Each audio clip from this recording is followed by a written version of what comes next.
एक बार गौतम बुद्ध एक शहर में प्रवास कर रहे थे। उनके साथ कुछ शिष्य भी थे। एक दिन उनके शिष्य शहर में घूमने के लिए निकले। वे शहर में घूम ही रहे थे कि तभी शहर के कुछ लोगों ने उन्हें अपशब्द कहे। उनके बुरे शब्दों को सुनकर शिष्यों को बहुत बुरा लगा और वे वापस लौट गए। बुद्ध ने देखा कि शहर से लौट कर आए उनके सभी शिष्य बहुत क्रोध में दिखाई दे रहे हैं। उन्होंने शिष्यों से पूछा, क्या बात है, आप इतने तनाव में क्यों हैं? तभी एक शिष्य क्रोध में बोला, हमें यहाँ से तुरंत चलना चाहिए। बाहर शहर में घूमने गए थे तो यहाँ के लोगों ने बिना वजह हमें बहुत बुरा भला कहा। जिस जगह हमारा सम्मान नहीं हो वहाँ हमें नहीं रहना चाहिए। ने कहा, क्या किसी और जगह तुम अच्छे व्यवहार की अपेक्षा रखते हो?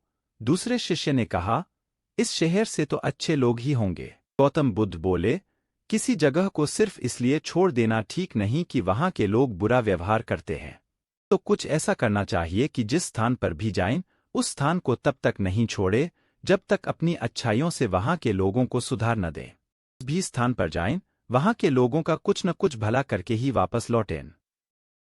बुद्ध ने कहा, जिस प्रकार युद्ध में बढ़ता हुआ हाथी चारों तरफ के तीर सहते हुए भी आगे बढ़ता जाता है, ठीक उसी तरह उत्तम व्यक्ति भी दूसरों के अपशब्दों को सहते हुए अच्छे कार्य करता रहता है।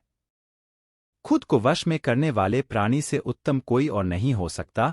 बुद्ध की बात शिष्यों को अच्छी तरह से समझ में आ गई और उन्होंने वहां से जाने का इरादा त्याग दिया।